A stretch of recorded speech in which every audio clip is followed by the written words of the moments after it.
Dans l'histoire des fans d'animation japonaise et de manga en France, on trouve des publications de fanzines de BD depuis maintenant plus de 20 ans. Des amateurs présentant de nouvelles publications sont toujours présents en force à Japan Expo et maintenant plutôt bien organisés. L'association Mélusine, par exemple, aide ces amateurs depuis le siècle dernier. Nous avons fait toutes les Japan Expo depuis la première. Nous, à Mélusine, on fait la promotion des auteurs via leur fanzine. Donc en fait, on permet aux fanzines qui ne peuvent pas venir à la Japan Expo de quand même être distribués ou de rencontrer leurs visiteurs. Là, par exemple, actuellement, nous avons Nuki sur notre stand qui ne pouvait venir qu'une journée, 2 jours sur la Japan, donc elle ne pouvait pas prendre de stand. Donc on l'a invitée, elle a un petit espace, elle rencontre ses lecteurs et voilà. Pour les auteurs de fanzines, les parallèles avec la scène de BD amateur japonaise, les auteurs de doujinshi, sont évidents. On est sur le stand de Tsundereko Doujin Circle. On fait du doujin. Alors le doujin, pour moi, c'est de la création personnelle, plus axé livres, histoire, BD. Voilà. Parmi ces créations amateurs, on peut trouver des œuvres originales. Alors je propose mon livre, Art Thérapie, mon livre, voilà. Donc je suis en fait une ancienne aide-soignante et depuis 2008 je tiens un blog où je raconte mon vécu en bande dessinée. Blog qui a bien marché petit à petit et là depuis 1 an j'ai sorti ce livre grâce à un crowdfunding. Je vends mes propres mangas, ce sont toutes des créations originales. Comme je voudrais être publiée au Japon en tant que mangaka, je fais donc des one-shots. Alors ce qu'on fait, ça s'appelle Absolute Territory. Donc c'est un livre qui regroupe 4 histoires créées par chacun d'entre nous. On présente en fait nos productions fanzine qui sont des œuvres originales. Il y a Ice Cream qui est un shoujo réalisé par Miss Peppercat ici présente.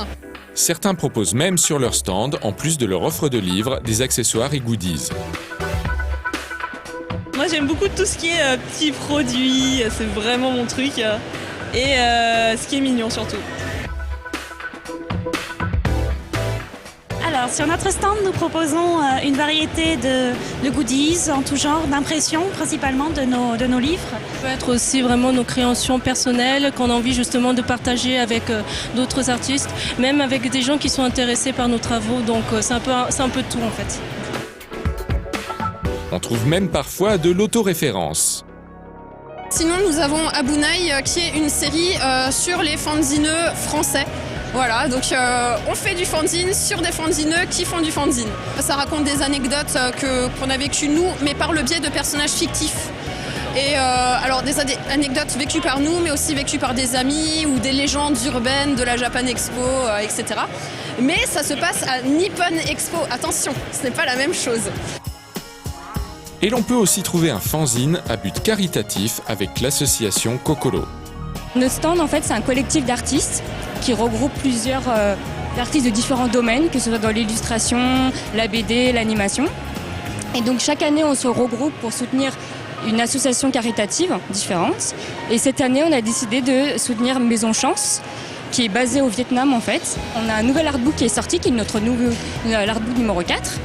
Et en fait qui est sur le thème du Vietnam, donc de l'association. Et donc tout ce qu'on va vendre aujourd'hui sur ce stand est versé à l'association Maison Chance.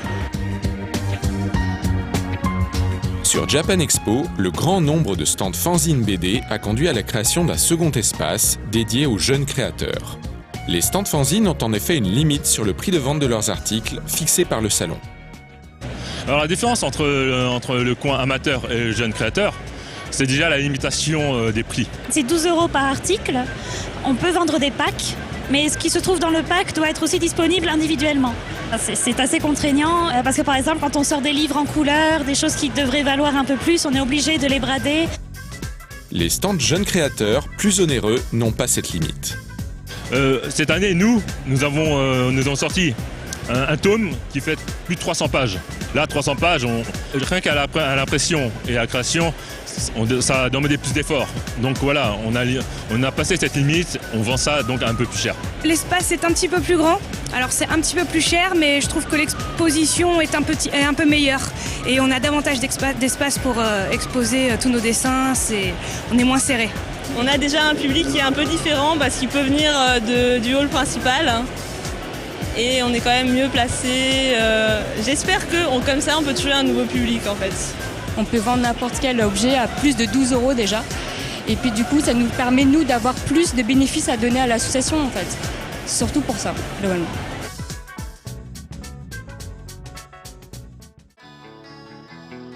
Pour certains éditeurs de fanzines, le choix de l'espace peut être difficile.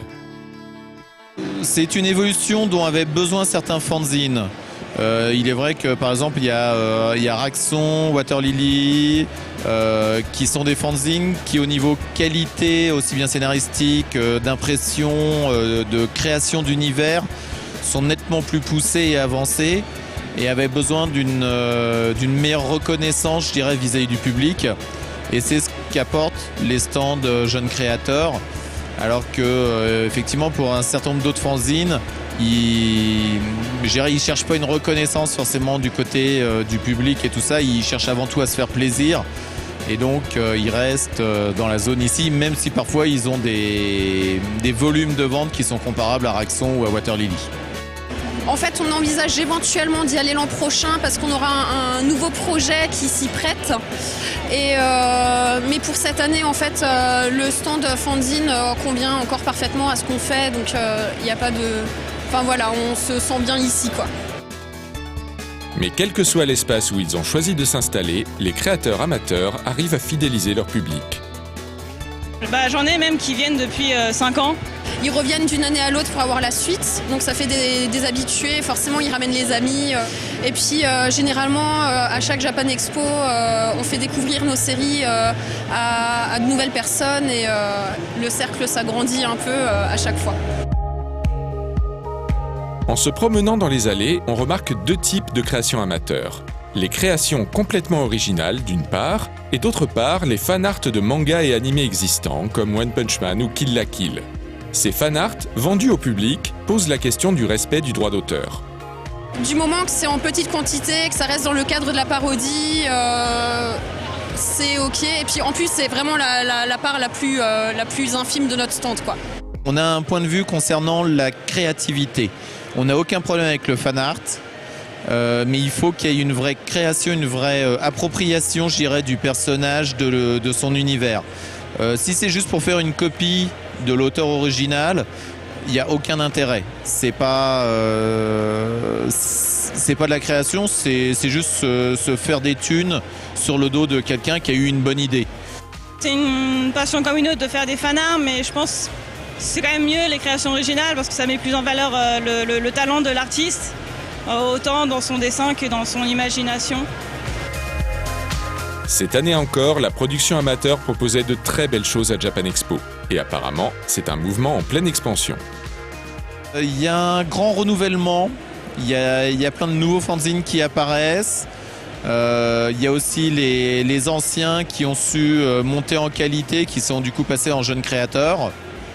Mais il est vrai que là, il y a un nouveau mouvement qui est en train d'apparaître dans le fanzine avec des nouveaux titres, des nouveaux sujets, de nouveaux univers qui apparaissent, qui peuvent laisser espérer de bonnes années pour le fanzina.